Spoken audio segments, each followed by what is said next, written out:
సమూయేలు మొదటి గ్రంథము 2వ అధ్యాయము మొదటి 10 వచనాలు మనము మార్చి చదువుకుంటాం.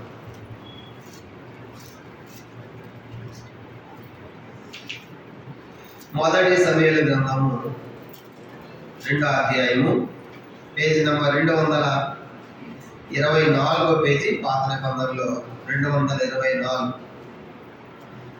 మొదటి సమూయేలు 2వ అధ్యాయం మొదటి 10 వచనాలు మనం మార్చి చదువుకుంటాం. మరియు హన్నా విజ్ఞాపన చేసి ఇలాగ, నేను నా హృదయము యెహోవా యందు సంతోషించుచున్నది, యెహోవా యందు నాకు మహాబలము కలిగెను, నీ వల్ల నీ రక్షణను బట్టి సంతోషించుచున్నాను, నా విరోధుల మీద నేను అతిశయపడదును.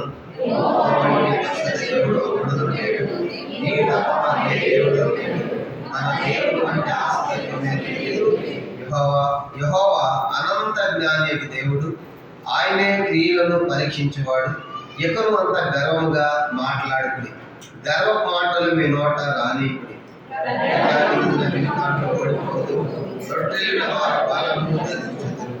తృప్తిగా భుజించిన వారు అన్నపానములు కావాలని కూలికి పోదురు, ఆకలి కొనిన వారు ఆకలి తీర తిందురు.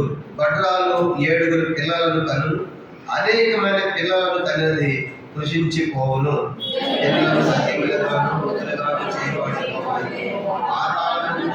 అందరూ కల్పించుచున్నవాడు ఆయనే.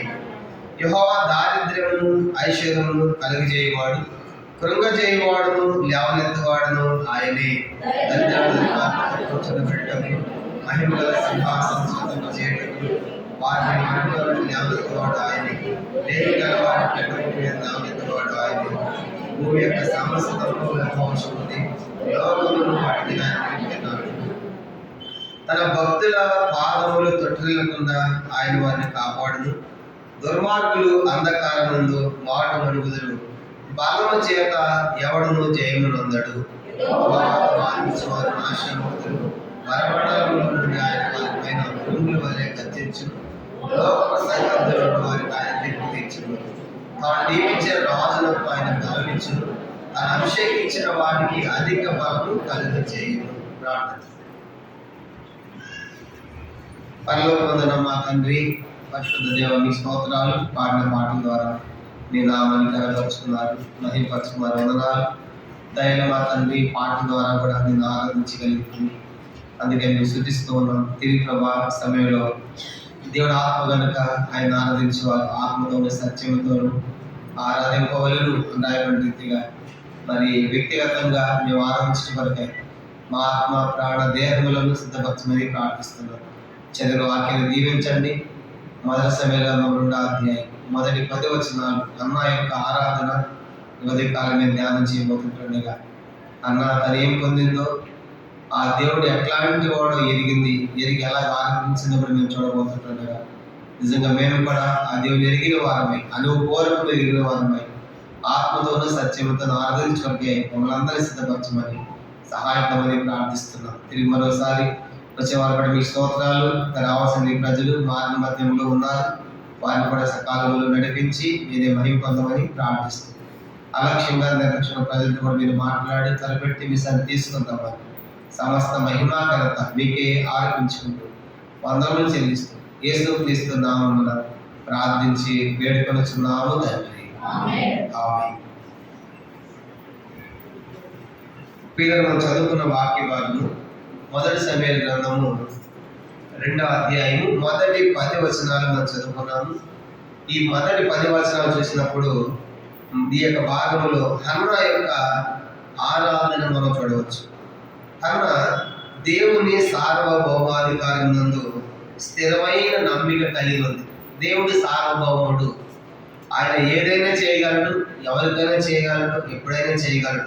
ఎందుకంటే అది దేవుని యొక్క సార్వభౌమాధికారాన్ని సామర్థ్యం తెలియజేస్తాం.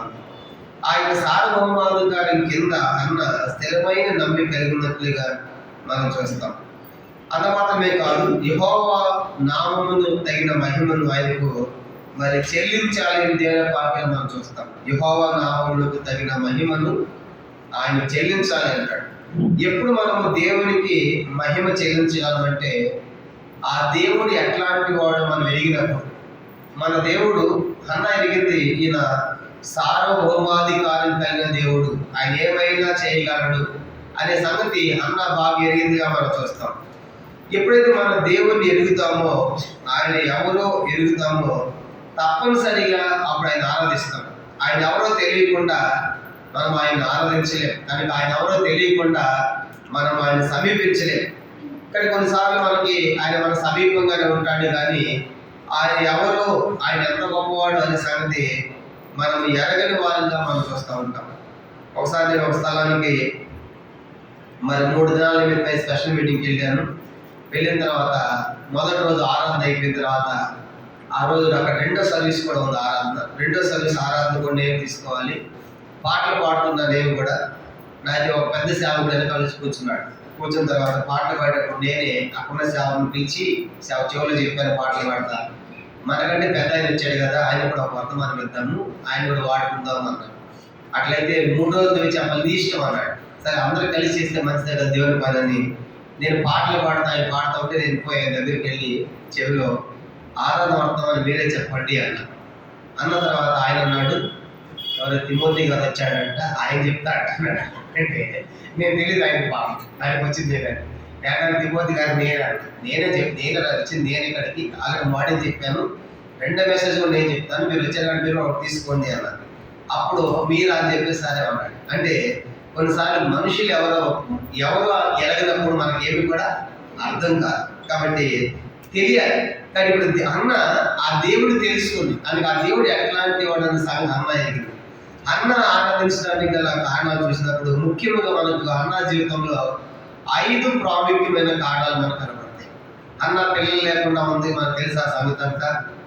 మన భర్త ఎల్కానాతో కూడా ఉన్నట్టు మనం చూస్తాం. పిల్లలు లేక పోటీ చేస్తామే మరి మందిరానికి వెళ్ళింది, తనకి ఏటాట వెళ్ళింది, ప్రార్థన చేసింది, దేవుడితో మరి మనవి చేసుకుంది. ఆ తర్వాత దేవుడు అన్న యొక్క ప్రార్థన అలిగించి చక్కని కుమారుని సమయాలు కూడా దయచేసినట్లుగా మొదటి అధ్యాయంలో మనం చూస్తాం.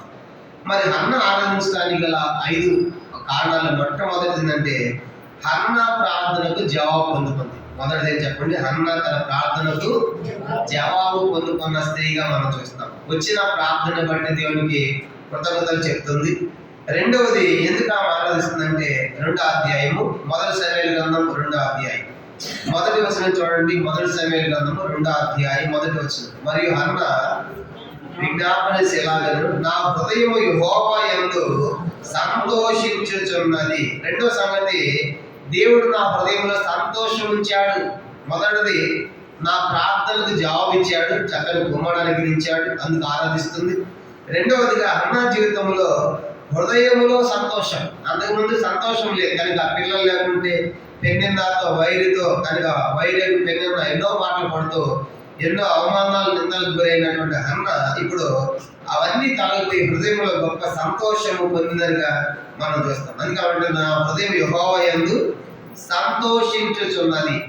హన్న ఆరాధించడానికి రెండో కారణము హన్నాకు దేవుడిచ్చిన సంతోషాన్ని బట్టి. మూడో సంగతి చూసినప్పుడు అది 2వ అధ్యాయంలో చూడండి, 2వ అధ్యాయం మొదటి వచనంలోనే యెహోవా యందు నాకు మహాబలము కలిగే. ఇది మూడో సంగతి. కానీ హన్న ఎందుకు ఆరాధిస్తుందంటే మూడవదిగా దేవుడు నాకు బలమైన దేవుడిగా ఉన్నాడు, యెహోవా యందు నాకు మహాబలము కలిగింది. కాబట్టి ఇవన్నీ కూడా హన్న పొందుకున్న మేలు. ఒకటి, ప్రార్థనకు జవాబు పొందుకోవడం. రెండవది, హన్న పొందిన హృదయంలో ఇచ్చిన దేవుడి ఇచ్చిన సంతోషాన్ని బట్టి. మూడవదిగా ఆమె దేవుడు ఆమెకు బలముగా ఉన్నాడు. నా బలము ఆయన నాకు బలము కలిగే యెహోవా యందు అని చెప్పే మూడో సంగతి మనం చూస్తాం. నాలుగవది, ఆ తర్వాత మాట చూడండి, మొదటి వచనంలోనే నీ వలనే రక్షణను బట్టి సంతోషించుచున్నాను. ఇంకా హన్నా జీవితంలో ఎందుకు సంతోషం అంటే, ఎందుకు ఆరాధిస్తుందంటే 4వ కారణం ఏంటంట, దేవుడు అనుగ్రహించిన రక్షణను బట్టి. కనుక సాల్వేషన్ కనుక రక్షణ చాలా గొప్పది. కనుక చాలాసార్లు మనము దేవుడి మేలు చేస్తేనే ఆరాధిస్తాం. కనుక ఏదైనా కొత్త ఇల్లు ఇస్తేనే, కొత్త కారు ఇస్తేనే, కొత్త ఉద్యోగం ఇస్తేనే, కొత్త బైక్ ఇస్తేనే థ్యాంక్స్ అని చెప్తాం. కానీ వీటన్నిటికంటే మొట్టమొదట మనం దేవునికి కృతజ్ఞతలు థ్యాంక్స్ చెప్పాల్సింది దేనికోసం అంటే ఆయన మనకు ప్రసాదించిన రక్షణను బట్టి, శిలువ యాగము ద్వారా భూమికి ఇచ్చిన రక్షణ బట్టి మనం దేవునికి కృతజ్ఞతలు చెప్పాలి. అందుకే హన్న అంటుంది కదా 4వదిగా, నీ వల్ల నాకు కలిగిన రక్షణ బట్టి సంతోషిస్తున్నాను. కనుక పొందిన రక్షణ బట్టి ఆమె సంతోషిస్తూ ఆరాధిస్తున్నట్టుగా మనం చూస్తాం. 4వ సంగతి. ఇంకా 5వది ఆఖరి సంగతి ఎందుకు ఆరాధిస్తుందంటే చివరి లైన్, నా విరోధుల మీద నేను అతిశయపడదు. కాబట్టి ఒకప్పుడు మరి పెళ్ళిన్న పిల్లలు లేకుండా మరి పిల్లలు ఉన్న పెళ్ళిన్న అన్నం చూసినప్పుడల్లా కూడా ఎంతో హేళన చేసినట్టుగా కానీ గేలి చేసినట్టుగా మనం చూస్తాము. ఇప్పుడు కుమారుడు పొందుకోవడం ద్వారా ఈమె కూడా విరోధుల మీద ఏం లేదంటాము అతిశయం. అంటే నా విరోధుల మీద నాకు విజయం ఇచ్చా, దేవుడు ఇచ్చిన విజయాన్ని బట్టి, ఘన విజయాన్ని బట్టి ఆమె ఆరాధిస్తున్నట్టుగా మనం చూస్తాం.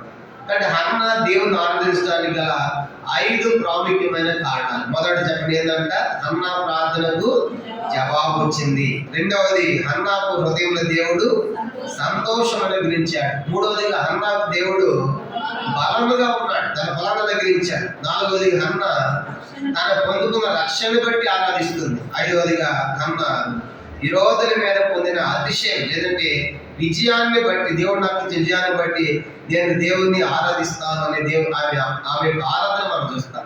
అయితే ఇప్పుడు ఆ దేవుడు ఎట్లాంటి వాడు ఎరిగింది. ఈ మేలు పొందిన హన్న ఆ దేవుడిని ఆరాధించాలంటే ఆ దేవుడు ఎట్లాంటి వాడు హన్న బాగా ఎరిగింది. ఆ దేవుడు ఎట్లాంటి వాడు కనీసం ఆమె 7 సంగతులు చెప్పింది. ఈ యొక్క 2వ అధ్యాయంలో 7 సంగతులు. ఆ దేవుడు ఎట్లాంటి వాడు ఎరగాలి, ఆయన ఎవరు ఎరగాలి, ఆయన ఆరాధించాలంటే ఆయన ఎవరు ఎరగాలి, ఏమని ఎరిగింది? 7 సంగతులు చూద్దాం. మొట్టమొదటిది చూడండి, ఆ దేవుడు ఎట్లాంటి వాడు అని ఎరిగిందంటే 2వ అధ్యాయము 2వ వచనం. ఇది మొదటి సంగతి. దేవుణ్ణి ఎందుకు ఆమె ఎరిగి ఆరాధిస్తుందంటే, ఆయన ఎట్లాంటి దేవుడు ఆరాధిస్తుందంటే మొదటి సమయాలు గ్రంథం 2వ అధ్యాయం 2వ వచనం చదవండి. యెహోవా వంటి పరిశుద్ధ దేవుడు ఒకడు లేడు, నీవు తప్ప మరి ఏ దేవుడు లేడు, మన దేవుడు అంటే ఆశ్చర్యమేది లేదు. గమనించండి, మొదటిది యెహోవా పరిశుద్ధ దేవుడు, అది ఎరిగిందండి. కానీ హన్నా దేవుడు ఎవరంటే హన్న అంటుంది నా దేవుడు పరిశుద్ధుడు. కనుక యెహోవా వంటి పరిశుద్ధ దేవుడు ఒక్కడు లేడు. చూసారు కనుక దేవుని యొక్క పరిశుద్ధతను ఎరిగిన స్త్రీగా మనం చూస్తాం. చాలాసార్లు బైబిల్లో వాస్తవానికి మనం అన్నం గమనించినప్పుడు దేవుడు పరిశుద్ధుడే, యెహోవా పరిశుద్ధుడు. కానీ హన్న ఉన్న దేవాలయం లేదంటే షిలోహ మందిరం ఎట్లా ఉందంటే ఆ మందిరము ఏలి కుమారులు దుర్మార్గులై దేవుని మందిరంలో కల్లా మరి తింటా తాగుతా యెహోవాని ఎరగని వారిగా మిక్కిలి దుర్మార్గమైన కార్యాలు చేస్తున్నారు. కనుక ఆ షిలోహ మందిరంలో అట్లాంటి పరిశుద్ధమైన మందిరంలో అపవిత్రమైన కార్యాలు, చీకటి కార్యాలు జరుగుతున్నట్టు ఆ మందిరంలో నేనెందుకు పోవాలి ఆ మందిరానికి? కానీ ఆ మందిరం పాడైపోయింది కదా, అక్కడ యాజకుడు సరిగా లేడు కదా, యాజకుడి పిల్లలు సరిగా లేడు కదా, అపవిత్రమైన మందిరంలో నేను దేవుని ఏం చూడగలను అని అన్న అనుకోలేదు. కానీ అన్న చూసినప్పుడు ఆ పాడైపోయిన దాంట్లో, అపవిత్రమైన దాంట్లోనే అన్న మనుషులను చూడలేదు, కానీ ఎవరు చూసిందంట? మా అన్న దేవుని చూసింది. అపవిత్రమైన పాడు చేసిన ఆ మందిరములనే అన్న పరిశుద్ధ దేవుని చూడగలిగేది. ఎంత అద్భుతమైన సంగతి. కాబట్టి ఎన్నోసార్లు మనము మందిరంలో పరిస్థితులు సరిగా లేకపోతే అక్కడ సరిగా లేదు కదా మనమేం పోతామని అనుకుంటాం. కానీ మందిరంలో పరిస్థితులు ఏమైనా కావచ్చు, కానీ మందిరంలో దేవుడు ఉన్నాడు, దేవుడు ఉన్న స్థలం. కానీ అందుకే అన్న దేవుని మందిరం ఉన్న మనుషులను చూడలేదు, కానీ ఆ దేవుడు చూసింది. ప్రభు నువ్వు ఎంత పరిశుద్ధ దేవుడు, నువ్వు నీ వంటి పరిశుద్ధ దేవుడు ఒకడు కూడా లేడు అని ఆ చెడిపోయిన మందిరంలోనే పాడైపోయినటువంటి వాతావరణం ఆ స్థలంలో అన్న దేవుని గుర్తించి ఆరాధిస్తూ ఉంది. కాబట్టి అన్న ఎదిగింది దేవుడు పరిశుద్ధుడని. అందుకే యెషయా గ్రంథము 6వ అధ్యాయంలో ఏమని రాయబడింది? 6వ అధ్యాయం 3వ వచనంలో యెహోవా పరిశుద్ధుడు పరిశుద్ధుడు పరిశుద్ధుని మానక రాత్రి పగళ్ళు గాన ప్రతిగానాలు చేస్తున్నారంట. కొంచెం ముందు జరగండి సిస్టర్స్, కొంచెం జరగండి.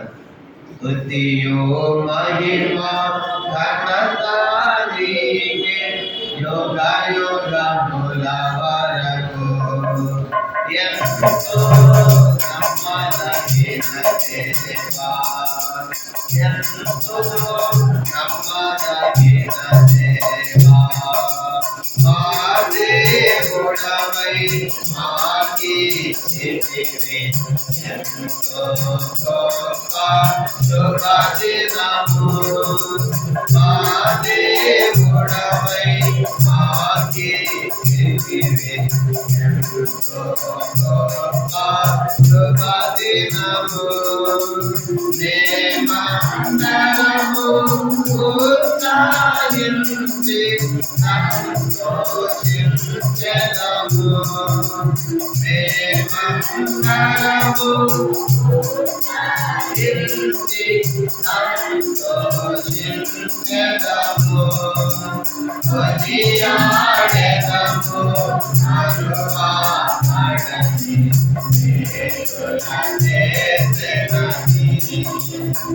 కొనియాడెదము అరువాడని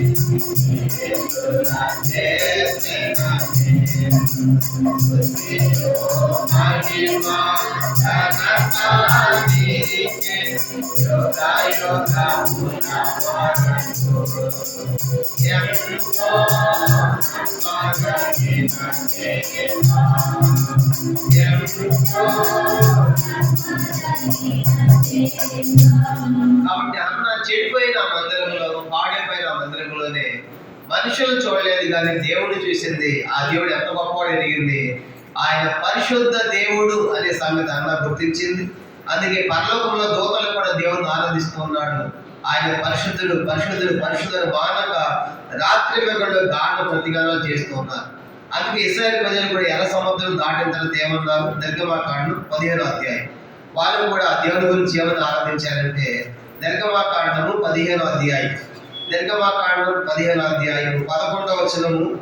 నిర్గమాకాండం 15:11 యెహోవా వేల్పుల్లోని వంటి వాడెవడు, పరిశుద్ధతను బట్టి మహనీయుడవు, స్తుతికీర్తనల బట్టి పూజ్యుడవు, అద్భుతములు చేయవాడవు, నీ వంటి వాడెవడు. కాబట్టి ప్రభా పరిశుద్ధతను బట్టి నీవు మహనీయుడు.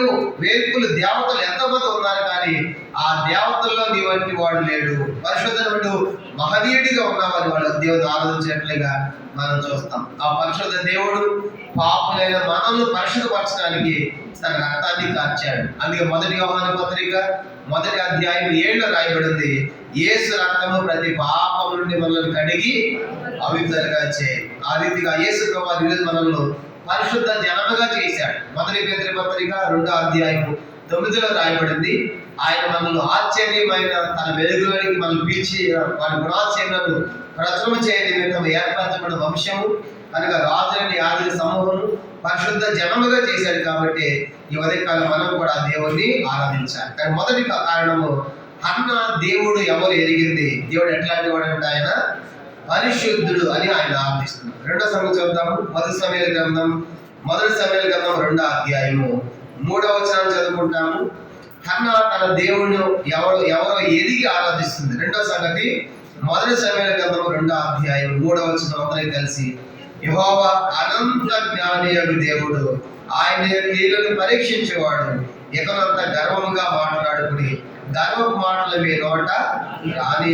గమనించాడు. రెండో సంగతి యెహోవా అనంత జ్ఞానియగు దేవుడు. ఆ దేవుడు ఎందుకు ఆరాధించాలంటే అన్న చెప్తుంది, దేవుడు అనంత జ్ఞాని, ఇన్ఫినిటీ అని ఆయన జ్ఞానము ఎంత అని మనము వర్ణించలేము, వివరించలేము. ఆయన జ్ఞానము ఎంతో గొప్పది. ఎంత గొప్పది? 147వ కీర్తన 4-5 వచనాలు చెప్పబడింది.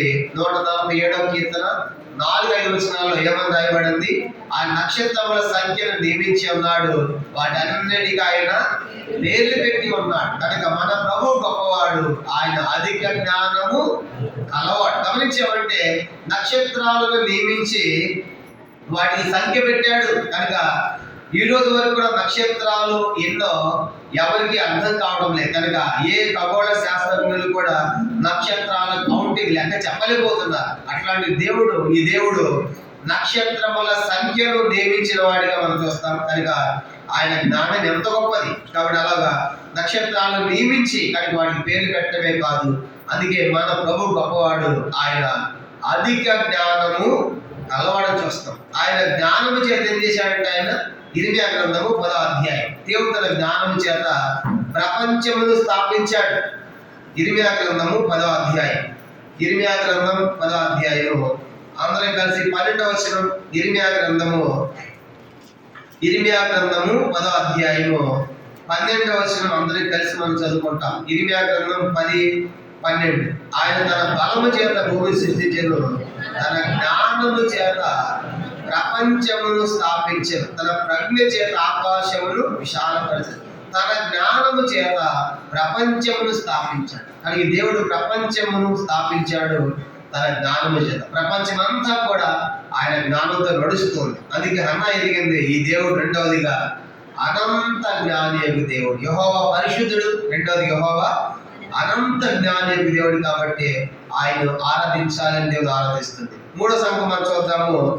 హన్నా దేవుని ఆరాధించడానికి గల మూడవ కారణము, ఆయన ఎట్లాంటి వాడు హన్నా ఎరిగింది. మొదటి సమూయేలు గ్రంథం 2వ అధ్యాయము 4 నుంచి 8 వచనాలు. మొదటి సమూయేలు గ్రంథం 2వ అధ్యాయము 4 నుంచి మనం గమనించామంటే 7 వచనాలు చూద్దాము. మొదటి సమూయేలు 2వ అధ్యాయం 4 నుంచి 7 వచనాలు. ప్రఖ్యాతి నొందిన విలుకాండ్లు ఓడిపోదురు, తొట్టిలిన వారు బలము ధరించుదురు, తృప్తిగా భుజించిన వారు అన్నపానములు కావునని పొలిగిపోదురు, ఆకలి కొనిన వారు ఆకలి తీరా తిందురు, గడ్రాలు 7 పిల్లలు కనును, అనేకమైన పిల్లలు కనినది కృషించిపోవును. జనులను సజీవులు గాను మృతులు గాను చేయవాడు యెహోవాయే, పాతాళాలకు పంపుచు అందులను రప్పించుచుండేవాడు ఆయనే. యెహోవా దారిద్ర్యమును ఐశ్వర్యమును కలుగు చేయవాడు, కృంగ చేయవాడు లేవనెత్తువాడును ఆయనే. గమనించామంటే దేవుడు ఇక్కడ మనం గమనించామంటే మరి బలము కలిగిన వాడిగా, పరాక్రమం కలిగిన వాడిగా అన్న చెప్తా ఉంది. ఆయన దేవుడు మూడో సంగతి యెహోవా బలవంతుడు అని ఆమె ఎరిగింది. ఎట్లాగూ ఎంత బలవంతుడు అంటే ఆయనే సజీవులను మృతులుగా చేయగలడు, కానీ సజీవులను మృతులుగా కూడా చేయగలడు. కనుక ఆయన చేతిలో ఉంది. కనుక అది ఆయన బలాన్ని తెలియజేస్తా ఉంది. తర్వాత ఐశ్వర్యమాన్ని కలుగు చేయగలడు. తర్వాత గమనించామంటే కృంగ చేయవాడు ఆయనే, లేవనెత్తువాడు ఆయనే. రెండు ఆయన చేతిలో ఉన్నాయి. కనుక మరణం పొందించగలడు, జీవింపజేయగలడు. కనుక అలాగా దారిద్ర్యం ఇవ్వగలడు, ఐశ్వర్యం కూడా ఇవ్వగలడు. కానీ దేవుడి చేతిలో అన్నీ ఉన్నాయి. అందుకే తొట్టిల్లున్న వారు బలము ధరించుదురు, ప్రఖ్యాతులు విలుకాండ్లు ఓడిపోదురు. కనుక తొట్టిల్ని వారు బలం ధరించడం ఏంటి అంటే తొట్టిల్ని వారి దేవుడు బలము కూడా ఇవ్వగలడు అనే సంగతి హన్నా గమనించింది.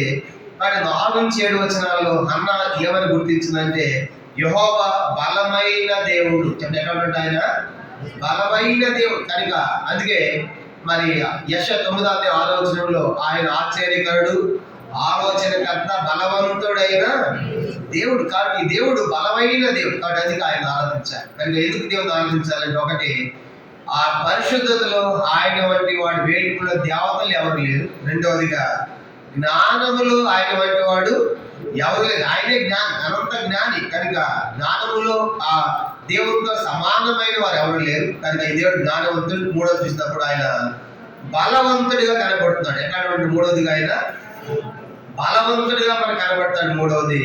4వ సంగతి ఏమంటుంది చూడండి. 8వ వచనము మొదటి సమూయేలు గ్రంథము 2వ అధ్యాయం 8వ వచనంలో ఆ దేవుని గురించిన 4వ మాట చూస్తాం. మొదటి సమూయేలు 2వ అధ్యాయం 8వ వచనం.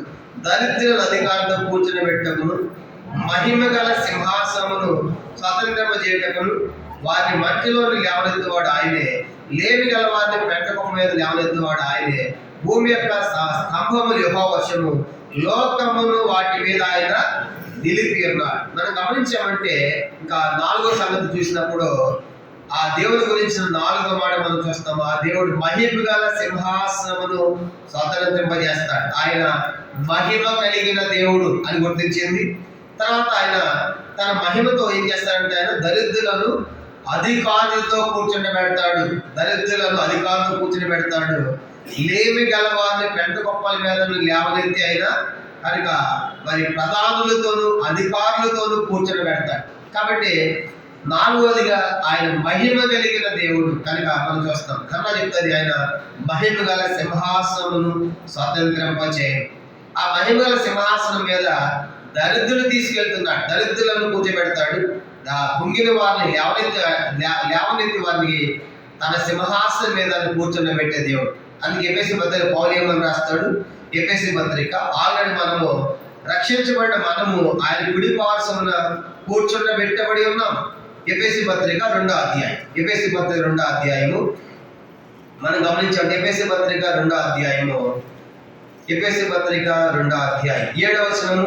ఎఫెసీ పత్రిక 2వ అధ్యాయము 7వ వచనం మనం చూస్తాం, చదువుకుంటాం. ఎఫెసీ పత్రిక 2:7 క్రీస్తు యేసునందు మనలను ఆయనతో కూడా లేపి పరలోకమందు ఆయనతో కూడా కూర్చుండబెట్టెను. కూర్చుని పెడతాం కాదు, ఆయన కూర్చున్నాం కనుక రక్షించబడిన వారిని ఆయనతో లేపి ఆయనతో కూడా కూర్చుండబెట్టెను.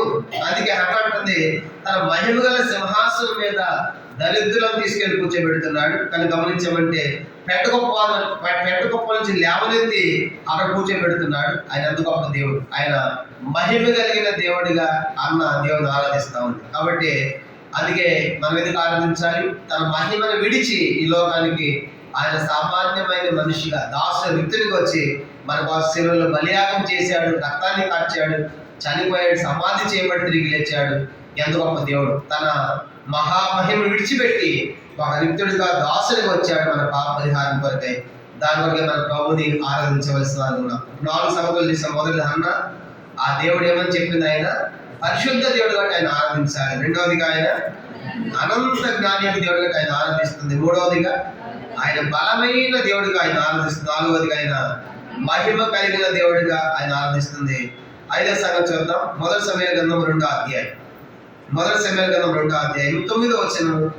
మొదటి సమూయేలు గ్రంథం 2వ అధ్యాయము 9వ వచనం చదువుకుంటాము. 9 తన భక్తుల పాదములు తొట్టిల్లకుండా ఆయన వారిని కాపాడును. దుర్మార్గులు అంధకారములు మాటు మనుగుదురు, బలము చేత ఎవరినో జయముడు అంటాడు.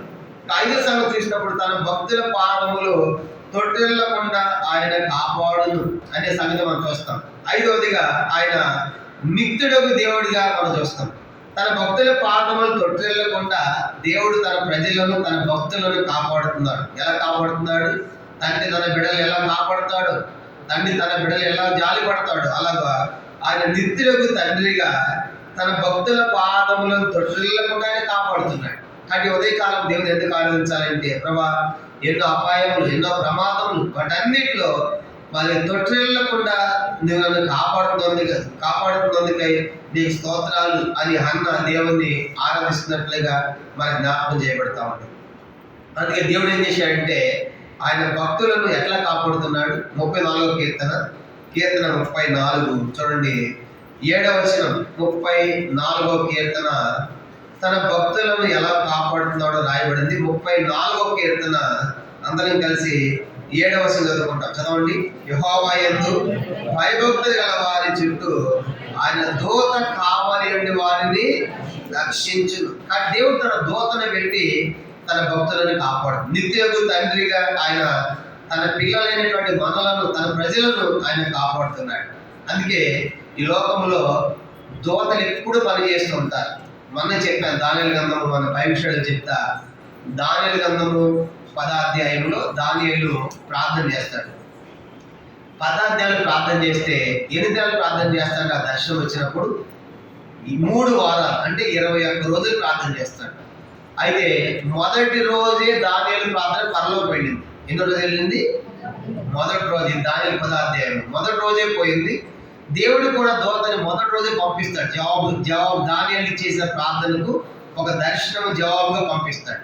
అయితే దూత వస్తా ఉంటే మధ్యలో ఆ దూతతో దురాత్మలు పోరాడతాయి. ఏం పోరాడతారు దూతతో? దురాత్మ. ఎన్ని రోజులు తెలుసా? 21 రోజు. ఎన్ని రోజులు? ఆ దూతతో పోరాడుతూ ఉంటే అప్పుడు ప్రధాన దూత మిఖాయేలు వచ్చి, దేవుని దగ్గర నుంచి దూత వెళ్తుంది కనుక ఆ దూతకి సహాయంగా ఏ దూత వచ్చింది? ప్రధాన దూత అయిన మిఖాయేలు వచ్చి ఈ దూత సహాయం చేసింది. ఈ దూత సహాయం చేసి ఆ సమూహాన్ని ఓడించిన తర్వాత దానియేలు దగ్గరికి వచ్చింది ఆ దూత. అప్పుడు ఆ దూత అంటుంది దానియేలుతో, దానియేలు నువ్వు చేసే ప్రార్థన మొదటి రోజే దేవుని వద్దకు చేరింది, కానీ నేను నీ దగ్గర రావడం ఎన్ని రోజులు పట్టింది? 21 రోజులు పట్టింది. మరి మధ్యలో ఏం జరిగింది? 21 రోజు మధ్యలో ఆ దూతలు ఫైటింగ్ అనమాట, పోరాటం. అది దానియేలు 10వ అధ్యాయంలో చాలా అద్భుతంగా ఉంటుంది. చెప్పాను, మీరు వినండి. కానీ అది దాని చేస్తే నేను ఆశ్చర్యపోయాను. మనకు తెలియదు కనుక దురాత్మల సమూహాలు ఉన్నాయి. సాతానుడు వారి దూతలను కనుక ఈ లోపల పెట్టాడు, కనుక తన టీంని పెట్టాడు. కనుక ఆ ఆకాశంలో ఎప్పుడైనా పోరాడుతూ ఉంటాయి దేవుని పని జరగకుండా. అట్లా వాటికి వ్యతిరేకంగా పోరాడే దేవుని యొక్క దూతలు అన్నమాట. అలాగా ఎన్నోసార్లు మనకు దేవుడు ముఖ్యంగా తన ఎందుకు భయపడాల వారి చుట్టూ ఏం పెట్టాడంటే ఆయన దూతలు పెట్టాడు. చూడండి, కొన్నిసార్లు మనకి ఒక్క నిమిషం బండి తిప్పబోతే యాక్సిడెంట్ కొట్టేసేవాడు. ఆ ఒక్క నిమిషం ఎవరు తిప్పారు తెలుసా? దేవుడే. మన శుక్రవారం పోతున్నా 2 యాక్సిడెంట్లు, చాలా భయంకరం. స్పీడ్గా పోతున్నాను, ఒకరి మధ్యలో క్రాస్ ఇచ్చాడు. కానీ నేను నా బండి కంట్రోల్ లేదు కనుక ఆయనే కంట్రోల్ చేస్తున్నాడు. బ్రేక్ వేసాడు, నేను దాటిపోయాను. ఆయన బ్రేక్ అయిపోతే పడిపోయాడు. ఒకటి. రెండో చూసినప్పుడు కారు అన్నమాట. కారు రాంగ్ రూట్లో వస్తున్నాడు, వచ్చి ఆయన స్పీడ్గా వచ్చాడు. నేను ఒక్క నిమిషం తిప్పబోతే నా బండి కొట్టేసాడు. ఒకేసారి 2 ప్రమాదాలు చూసినప్పుడు నిజంగా ఇట్లాంటి ఎన్నో మనం సంభవిస్తూ ఉంటాయి, జరుగుతూ ఉంటాయి. వాటి అన్నింటిలో కాపాడుతుంది ఎవరు చెప్పండి? దేవుడు తన దూతలు పెట్టాడు. అందుకే అన్న అంటుంది కదా, ఆయన మాకు నిత్యుడగు తండ్రిగా ప్రభా, తండ్రి తన బిడ్డలు ఎలా కాపాడుతున్నాడు అలా మమ్మల్ని కాపాడే ప్రభా, అందుకని స్తోత్రాలు అని ఆ దేవుని నిత్యుడగు తండ్రిగా అన్న గుర్తించింది. ఇది ఎన్నో సంగతి? 5వ సంగతిగా మనం చూస్తాం. 6 చూడండి. ఇక 6వది అన్న దేవుని ఎందుకు ఆరాధిస్తుందంటే 1 సమూయేలు గ్రంథము 2వ అధ్యాయం 10వ వచనం. 1 సమూయేలు గ్రంథం 2వ అధ్యాయం 10వ వచనం. యెహోవాతో వాదించి వారు నాశనమవుదురు, పరమండలములో నుండి ఆయన వారి పైన ఉరుము వలె గర్జించును, లోకపు సరిహద్దులలో ఉండి వారికి ఆయన తీర్పు తీర్చును. కానీ దేవుడు చివరికి ఆయన ఎట్లాంటి వాడంటే, ఆయన తీర్పు తీర్చేవాడంటే ఆయన న్యాయాధిపతి అయిన దేవుడు. ఎట్లాంటి వాడు ఆ దేవుడు? ఒక దినం తీర్పు తీరుస్తాడు. కానీ దేవుడు ఆయనలాగా తీర్పు ఎవరు తీర్చలేదు కనుక సొలొమోను తీర్పే మనం చాలా అద్భుతం అనుకుంటా. 2 వేశ్యలు కొట్లాడుకుని వచ్చినప్పుడు ఒక బిడ్డను చంపమని చిరసాగి ఇవ్వన్నప్పుడు అమ్మ సొలొమోను జ్ఞానం ఈ తీర్పు ఎంత గొప్పది అనుకుంటా. సొలొమోను కంటే ఆయన గొప్పవాడు. కాబట్టి దేవుడు ఒక దినము తీర్పు తీర్చేవాడు. అంటే అన్నకు అర్థమైంది ఈ దేవుడు న్యాయాధిపతి అయిన దేవుడు. చెప్పినటువంటి ఆ దేవుడు న్యాయాధిపతి అయిన దేవుడు. అందుకే అన్న దేవుణ్ణి ఆరాధిస్తారు. ప్రభు న్యాయం జరిగిస్తాం, న్యాయాధిపతి అయిన దేవుడిగా నొందుకై స్తోత్రాలు చెప్పి ఇప్పుడు 6 సంవత్సరాలు మనం చూశాను. మొదటిది అన్న దేవుడు ఆయన పరిశుద్ధ దేవుడు అని ఎరిగింది. 2వదిగా ఆయన అనంత జ్ఞానయోగి దేవుడు అని ఎరిగింది. 3వదిగా బలము కలిగిన వాడు అని ఎరిగింది. 4వదిగా ఆయన మహిమ కలిగిన దేవుడు అని ఎరిగింది. 5వదిగా ఆయన నిత్యగు తండ్రిగా తన ప్రజల భక్తులను కాపాడుతానని ఎరిగింది. నిత్యగు తండ్రి అని. 6వ చూసినప్పుడు ఆయన న్యాయాధిపతి, జడ్జిమెంట్ ఇస్తాడు. న్యాయాధిపతి అనే దేవుడు ఆయన. కానీ ఆయనలాగా ఎవరు న్యాయం తీర్చలేదు. అట్లాంటి న్యాయాధిపతి దేవుడు ఎరిగింది. ఇది 6వది. 7వది ఆకుంటే మనం చదువుకొని మనం ప్రభువుని ఆరాధిస్తాం. 2వ అధ్యాయం 10వ వచనం చివరి భాగం చూడండి. 2:10. తాను నియమించిన రాజునకు ఆయన బలం ఇచ్చును, తాను అభిషేకించిన వారికి ఆయన అధిక బలము కలుగొచ్చే. కాబట్టి ఆయన బలమైన దేవుడు లేదా పరాక్రమం కలిగిన దేవుడు. ఆయన తన ప్రజలకు బలం ఇస్తాడు, తన అభిషేకించే వారికి బలం కలుగు చేస్తాడు. కనుక అన్న తన జీవితంలో దేవుని బలాన్ని పొందింది. అందుకే 2వ అధ్యాయంలో ఉంది కదా, యెహోవా నాకు మహాబలము కలిగేను. కాబట్టి ఉదయకాలము అన్న 7వదిగా ఆయన మరి బలమైన దేవుడే కాదు, నాకు బలం అని గురించాడు. కనుక అదే చెప్పింది. తన ప్రజలకు ఆయన తాను నియమించిన రాజుకు బలం ఇస్తాడు, తను అభిషేకించిన వాళ్ళు బలం ఇస్తాడు. కనుక ఈ బలాన్ని హన్న పొందుదు. నా బలహీనతలో దేవుడు నాకు బలమైన దేవుడే ఉన్నాడు. ఆయన అభిషేకించిన రాజు కానీ ఆయన అభిషేకించిన రాజు ఆయన నియమించిన వారికి తన బలాన్ని దయచేశాడు. కాబట్టి ఈ హన్న తన జీవితంలో బలాన్ని పొందింది. కాబట్టి ఈ 7 సంగతులను బట్టి ఆ దేవుని ఆరాధిస్తుంది. మొదటిగా ఆమె ప్రార్థన జవాబు వచ్చింది. 2వదిగా సంతోషం పొందింది. 3వదిగా బలం పొందింది. 4వదిగా రక్షణ ఇచ్చాడు. రక్షణ బట్టి 5వదిగా విరోధుల మీద పొందిన విజయాన్ని బట్టి అన్న ఆనందం మొదలుపెట్టింది. ఏమైనా జరిగింది? ఆ దేవుడు మొదటిదైన పరిశుద్ధులని ఎరిగింది. 2వదిగా ఆయన అనంత జ్ఞానం దేవుడని ఎరిగింది. 3వదిగా ఆయన బలమైన వాడని ఎరిగింది. 4వదిగా ఆయన మహిమ కలిగిన వాడని ఎరిగింది. 5వదిగా ఆయన నిత్యులకు తండ్రిగా కాపాడేవాడని ఎరిగింది. 6వదిగా ఆయన న్యాయాధిపతి దేవుడని ఎరిగింది. కానీ 7వదిగా తన ప్రజలకు ఆయన బలముని ఇచ్చేవాడు. అందుకే యెహోవా నా బలమా, నేను నిన్ను ప్రేమించుచున్నాను అంటాడు దాన్ని. కాబట్టి ఉదయకాలము ఆ దేవుడు మనకు బలమైన దేవుడు ఉంది. కాను ఈ ఉదయకాలం మనం ఎరిగి ఆ దేవుడిని ఆత్మల సత్యంతో మనం ప్రభువును ఆరాధించదము గాక. ప్రభు తన వాక్యాన్ని దీవించును గాక. మనం లేచలబడి ఒక పాట పాడుకుంటాము. సండే స్కూల్ పిల్లలు చివరి చెండ పాడేటప్పుడు సండే స్కూల్ పిల్లలు